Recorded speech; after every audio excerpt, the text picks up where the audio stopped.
Welcome to Tea Time on Plus TV Africa, where we'll bring you the biggest entertainment stories. My name is Godwin, and I'm here with Ewa Oritu and Ifeoluwa Oshunkeye. Wow. Why exactly are you so excited this morning? Olamide has been giving me the vibe, you know, It's been giving me the vibe. Olamide knows how to get everybody in that. You see, even you're beginning to, in that. It's contagious. Young to my ink. Anyways, we're still on the xenophobic attack thing, and the conversation is getting really heated and intense. And of course, most people have seen what is going on around, and businesses that are seen to be owned by South African people, which we are not very sure of right now. But anyways, Burna Boy has taken a swipe at AK and MI over xenophobic attacks on Nigeria, stating that he will never set foot in South Africa until the xenophobic issues are resolved. Especially being a victim. Yeah, so Burna Boy, who has been off social media, I mean, they had to bring our Baba back for a while, was dragged out due to the xenophobic attack in South Africa. He said, and I quote, "Ordinarily, at a time like this, I should come here and say something to try and calm the situation, because my dream has always been to unite Africa and make us realize that together we'll literally rule the world. I personally have had my own xenophobic experience at the hands of South Africans, and because of that, I have not set foot in South Africa since 2017. And I will not ever go to that South Africa again for any reason until the South African government wakes up and really performs a miracle, because I don't know how they can even possibly fix this. This goes against everything I stand for, but at what point do we take action? I don't understand I understand that years of oppression has confused South Africans to the point where they see the people who came to their defense during their oppression as their enemies and then worship their oppressors." He called on MI Abaga to stop defending AKA from now on. He, however, said that there are some South Africans who are amazing, progressive African people, and he will forever love them like he loves himself, but they are not many at all. Okay. I know YC is in this conversation also. I think Banky is also in the conversation. Yeah, and some are feeling like Burna Boy is coming so hard on AKA, and I mean the Nigerians. That's the I'm just giving you know what the things I've seen. I'm just saying that it's not. And I'm agreeing to Wi-Fi saying that it's not. It's not. It's just because they had to bring out Africa. the tweet he put out when Nigeria won South Africa in the last time. So why do we always have to lose to Nigeria? Yeah. You know, when you're saying derogatory stuff like that about a country that you work with and they enhance your music, then it feels like you're in some form of rivalry. Yeah. No, he said it already. It's not like it feels he like even said, he said exactly. it already. He said Nigeria and South Africa are rival countries, and this is like the biggest competition or something like that. And then someone brought in the jollof war and said Nigerians and Ghanaians have been fighting Ghana the jollof war for a long time. Is somebody even supposed to take that serious? Bring that into this conversation. Have you seen any Ghanaian decide to hurt a Nigerian because of or put jollof rice on their face? No, okay, on this, I like what Burna Boy did. The fact I tell people that if you're quiet about a situation, that means you're just in support of it. You get. Burna Boy has been off social media, but he had to come online and make his stance that this is where I belong and this is what it is. Speaking for his people. I mean, he didn't go too hard on AKA, because for AKA to say that stay in your country, that means it's trying to say if you're in our country and they're killing you, well, go back to your country or don't come to our country at all. Like, I mean, you can't live in this world alone. It's not even possible. We have like other people that are all immigrants somewhere. Do you understand? There are South Africans in every other part of the world, and imagine that everybody's now shutting their border or their door against South Africans. How do you people feel? Like, South Africans have businesses here in Nigeria and other parts of the world, and trust me, it's just looking like Africans, but everybody's watching, everybody's seeing what's going on. And you as a public figure, why you can always be quiet about this situation? You don't have anything to say. I mean, I feel like he has serious inferiority complex, and he needs to work on it, because it's getting too much. Somebody needs to get his phone. Does he not have a manager? Does he not have people around him? He needs to get his phone and keep it somewhere. I don't know. And MI, this is not a situation where you have to like sit on the fence. You have to like. I think he's trying to defend him because according to MI, he said that he has had encounters with AKA, and it feels like AKA is not.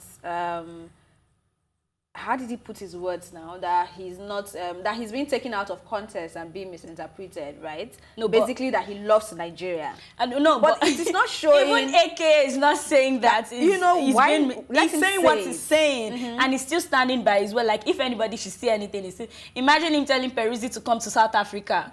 Like I mean, if you come to South Africa, you get gangs to kill him or what? What are you saying?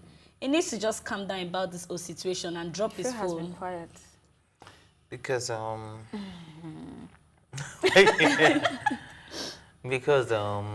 AKA, according to Burna Boy, said, I always knew you were retarded. I never knew he was this bad. And I'm one person that has always, no disrespect to nobody, no... I'm sorry, for you to come from a Burna Boy who has worked with AK on that very nice song that they have, then he's had like a close Do you understand? relationship so with him. He's telling you that he actually knows that this person has the inferiority complex you brought up. And it was like, better have a lot of security around you because you're going to need it. And he swear on Gambo's grave. You saw that part. And then when he also spoke about MI, he said he has a lot of respect. I like the way he put the respect there and said, don't let me trade out the window because you fly out the window with it. So Burna Boy is so savvy. And I like the fact that I said, let me go back now before I bring back the old Burna Boy. So he's so savage, and I totally agree because AK is not making any sense. But this is the time where he needs to be. This is the time where he has to be sympathetic with the African continent. And right now, you're making it look like it's all about your country. I can remember what happened between himself and Casper, his own fellow brother, that was talking about Nigeria. And then you had a problem because Casper was saying that sometimes he wishes shout out to Casper because he posted against the attack. But at the end of the day, I'm still going to come back to Nigeria. I spent about 3 hours on the road yesterday, just going home from all the attacks going on in ShopRite. And I saw MC Abe's tweets this morning. I mean, Instagram post this morning saying that, look, 99% of the people working in the telecommunication service owned by South Africa are Nigerians. Now, the people in ShopRite, they are Nigerians. It's a South African company, but how much can this affect them? How much can this affect their mind state? Now, they are attacking us, and we are busy attacking each other because when I was going home yesterday, you know, someone called me and was like, oh, they're smashing cars. And on my way home, I actually saw the Jeep that was smashed. I don't know if you saw it as well. Saw it. Yeah, it was smashed. And our police van was burned. Yeah, our police vans. You get like the police stand. Everything was upside down. And I'm wondering, why are we attacking each other when these people are attacking us? It don't make no sense because the ordinary shopping mall that belongs to South Africa or the telecom security man is getting displaced from work. If that man picks up a gun tomorrow, I personally would not blame him because you displaced him from work and he needs to feed his family. Do you understand? So at the end of the day, I think we need to redirect our focus and know that the enemies are not us. It's the mentality, and I like the way Burna Boy put it, that they've been affected so much by their appetite. And I had a conversation with somebody yesterday when I went to a pharmacy to get some drugs, and the person was telling me that, oh, she worked in South Africa as a proper pharmacist, and that while she was working with these people, whenever the whites, the Africans, whenever they come in and she's trying to talk to them and she's like saying, okay, this is what you need to take, this is what you need to do, she said she sees the trembling attitude of the South Africans, the black South Africans, that are like, how can a black person be talking to a white South African like that? She said she actually noticed, and that was way back as 2015. So this is something that they have not gotten over. The appetite mentality is still in them. They still believe, they still tremble, they are still being oppressed. So how do we get past this? Which is why Burna Boy said that this is it's going to be a miracle for them to fix this, because honestly speaking, I've brainstormed. I've tried to reason that, okay, how can they stop this? Is it that they will go from house to say and educate you that Nigerians are your brothers? How really can the government and South Africa stop this? It will take a miracle, and it would take a lot of education and a lot of change of mindsets for people to even get to that level where they start realizing that we are not the enemies. Africans are not the enemies. You have your proper enemies. Okay, but regardless, I like the stance that some African countries are taking already. I read somewhere, I think it's Rwanda, that has pulled out of the friendly match, and then there's also a summit. And all we can see from our own camp, we're getting there, but all we can see from our own camp here is Abike Dabri telling us that she thinks that it's just the ministers and the AU people that can come in now. So you're saying there is absolutely nothing you people can tell us right now than to say. And our president is saying that he's going to be having a meeting with the president of South Africa in October. We're in September, and now, this is just the beginning of the month. The special envoy that was sent to South Africa is going to arrive on Thursday, and I'm wondering. So this next Thursday or the next week? No, this next Thursday. Okay. The killing has been going on for it will still take some time to get there, but it's sad. It's sad. And off the back of that also, Tiwa Savage has cancelled her upcoming show in South Africa. So yes, I also support that, because I think that's I like that you're making excuses for them. I like that people are understanding that they have apartheid mentality, and it's just like somebody come and be slapping me every day, and I'll say, you have mental issues. No, let him just be slapping me. You grew up in a very abusive home. That's why you're doing that. You know, and then I'll be putting my face there, still be slapping me. So whatever anyone can do to make these people understand. I don't know where we can hit them that to hurt, because right now, like you said, we're actually hurting ourselves, yes. But at the same time, these same jobs that they say Nigerians or whoever are doing the job over there, and they are not able to get this wealth. It's not like, for example, you have a shop in South Africa. It's not like if you have a shop in South Africa, you're selling to only people Nigerians that are not. You are selling to even South Africans. See, my question is, how can an illiterate say that the reason why you don't have a job is because of a Nigerian doctor or a foreign doctor that is in your land? You're not even qualified for the job. And no, to be honest, like I saw some videos, and a guy was saying, "Oh, their doctors come," and in my mind, I'm like, if you're qualified, to save their life. I like where Burna Boy touched on some South Africans that are good people, because I also saw lots of videos of South Africans that are coming out to condemn this act and telling people that if we send these people back to their country, okay, what do we live on? Nobody to treat us, nobody to do a lot of things, because you people are not even ready to work. Like, and money is not going to come down. Like, if these people should leave this country, that's the end for like most of us, because I saw like genuine South Africans crying on social media that their people should stop all those things, and I really appreciate that fact, even though some of their influencers are trying to act like they are not seeing what's going on. And you know that in this kind of situation, you're supposed to, like, this is when you're needed the most. Tell your people to calm down. This is not the solution, and just talk to people, not just act like. But I think we've gotten to the stage where Nigerians also need to learn that, look, we're being shut out of America, we're being shut out of London, we're being shut out of almost everywhere in the world because of the reputation we have. So I think this is the time for us to come back home, and those of us that are at home, do the right thing, stop this whole corruption thing, make this place a better place, and make them want to come here. Now, this is the time to convince them that, look, you actually need us, because these people, regardless of our bad reputation, we have one of the greatest people in the world, end of the day, and I'm very proud to be a Nigerian. At the feet of, or however you want to put it, of your government. Right. What are they doing? That's what I'm saying. We don't need to wait for the government anymore. My dear, at the end of the day, you have to, because the conversations and when people try to do things, they detain them and say they are. Anyway, we need to go on a quick break, Joe. But when we come back, Cuba, Gooden is in the news again. We'll be right back.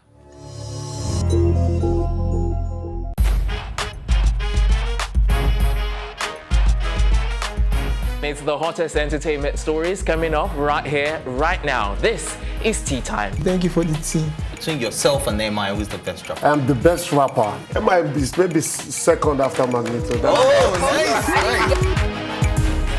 Daddy is going to fry my brains if he saw this. Give me your account number, make a transfer. You get the money? Yeah. 4 million.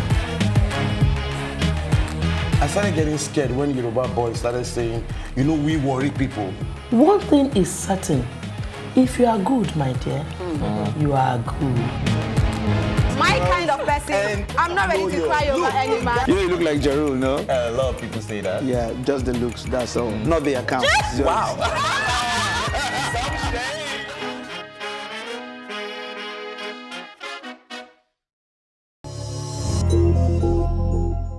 Welcome back. Cuba Gooden Jr., his groping trial case has been postponed until early October. Prosecutors told the judge they are still waiting for evidence, and documents say they are in the process of obtaining additional evidence, such as medical records, photographs, and surveillance tapes from locations other than the bar in question to provide, it's just for them to be able to defend his case. But I think I'm kind of confused here because I don't understand what's all this... all these medical reports and all that on a groping case. Yeah, okay, so there's something according to the law that when a prosecutor is bringing charges against you, they have to present the documents they will be bringing to court so that you would know how to defend those documents. Like if you're talking about somebody's mental health, which Cuba's attorneys have tried to do, talking about the woman's mental health. Oh, the woman's medical record, so right. they're trying to get a medical record. They're trying to get surveillance footages, clearer ones. So because if you are telling the courts that we're but going they say the one surveillance footage is not in the bar that it happened. The ones that even outside the bar. Yeah, even outside. Yeah, that's what I mean, like everywhere. So if the woman is claiming, okay, let's assume that they are going to come to court and say that she even had to follow him to his car so that he can answer to what he did to me. And then you cannot prove it. And they're saying they're trying to get surveillance footage from another store, and maybe that person is presently in Italy and the person needs to come back before they can get that. Then, of course, they have to postpone that because you cannot bring any document to court against me without giving me the chance to be able to defend that. Because so beforehand, you need to let me know that this is what we are going to, these are the documents we are presenting. So how are you going to plead? Now, if it's beyond reasonable doubt that you actually did this thing and you know that the documents are going to prove that you did it, then maybe you'll be talking about a plea bargaining, signing a deal, or you know how to come. But so I understand that they are waiting for the prosecutors to get all their documents so ready. The next because date is October 10th. yeah, so let's just wait and see how this. We're gonna be here. I don't think they're gonna have anything against Cuba because after all this while, you guys can't pull out anything substantial for him to be tried. Well, how would you even be going through all this stress and paying legal fees, and you know you don't have like a case like they're trying to build one. Build. Yeah, that's what I'm saying. Like, because at the end of do you know what some of these prosecutors do? They take pro bono. Some of them are cloud chasers as well, because they believe if they win a case against the Cuba, someone else will hire them for a bigger case. So it's possible that she's not even paying for this. She's not even. It could be pro bono. Or it could be at a lesser fee. You get maybe out of the only thing they will be charging her for is out of pocket. I just hope that if they don't find him guilty, they are asked to pay his own legal fees, and then everybody will understand. The way I know, the way I see a Cuba, I wanted to say the way I know him. Like, the way I see a Cuba, I see him as somebody that when they say, will just smile and be like, I beg, you know. I beg, you should not smash, collect his money back after all this stress. Okay, let's touch quickly on R. Kelly's issue. I don't know if this is a good thing or a bad thing for him, but he's out of solitary confinement and he's been moved to Gen Population Prison. We're told R. Kelly will now be allowed 10 non-attorney visits instead of the previously allowed 1.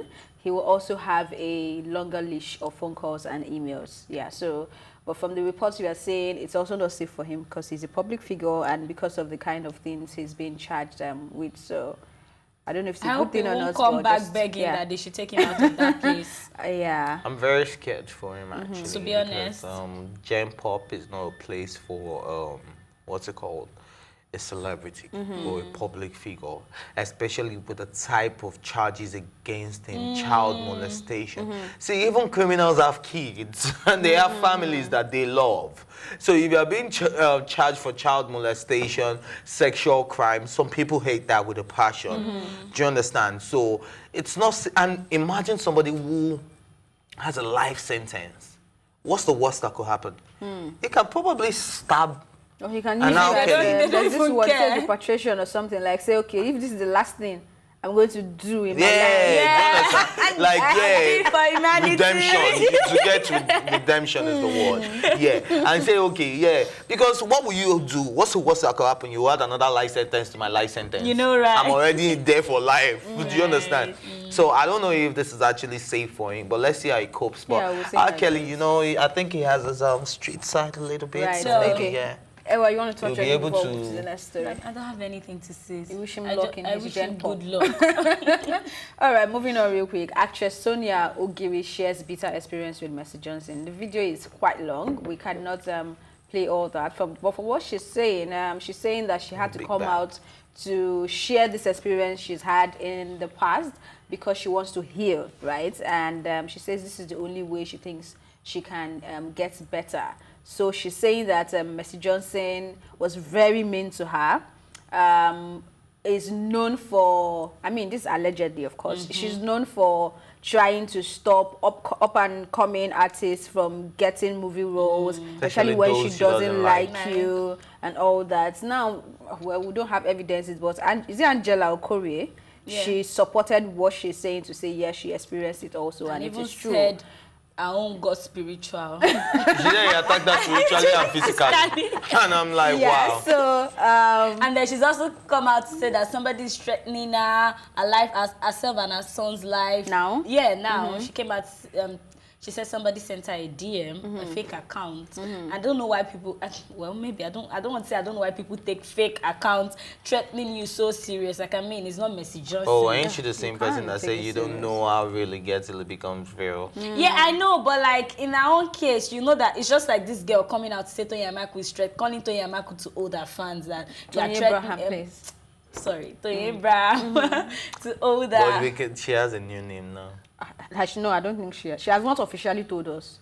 The Abraham, she officially sent a release, yeah. So, like, Toyin Abraham coming out to say all those things. I don't know where Angela is coming from anyways, but she's saying that she's scared if anything should happen to her, but nothing can happen to her because she has been going to 7 mountains and all of that.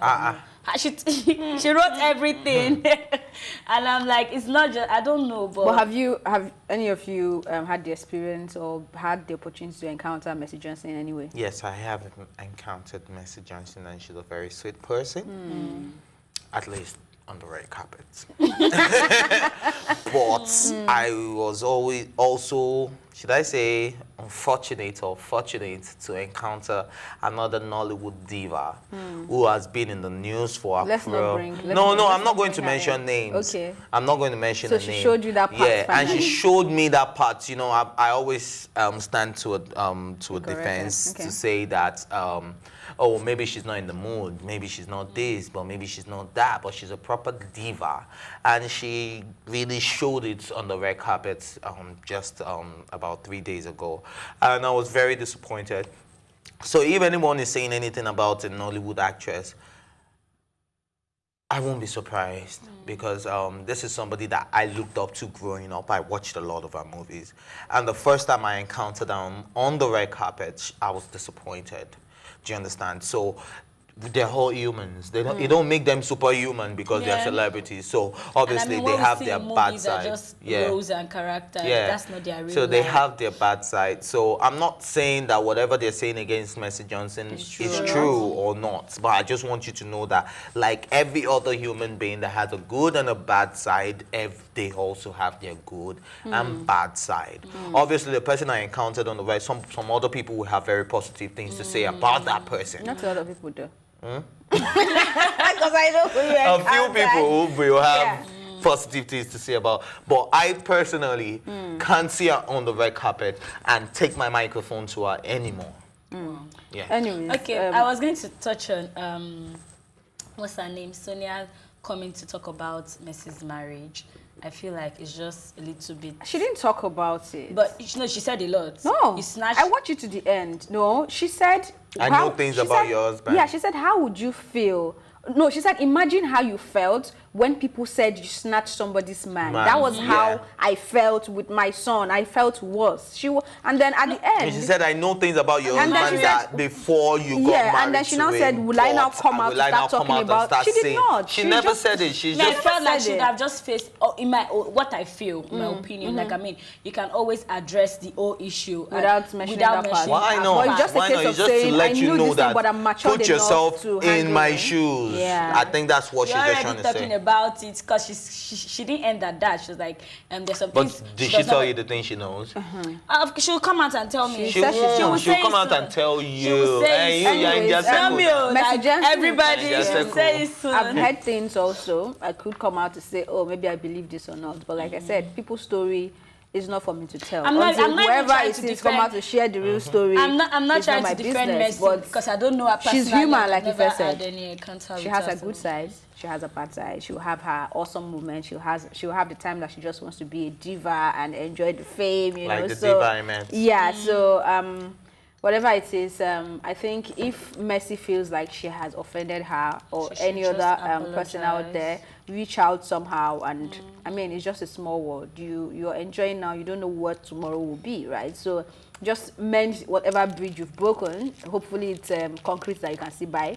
Mend it and then move on. That's and all especially I have to say. when they're getting older and when you have children also.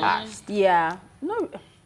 Anyway, that's how we wrap up on this episode. Thank you for watching, and of course you can also watch this episode or any of our exclusive content on YouTube by subscribing to our page Plus TV Africa. My name is Elsie Godwin, and of course I have to thank my co-anchors Ewa Ritu and Ifeolu Oshunkeye for being here, and the entire production team. Thank you for watching, and please stay safe.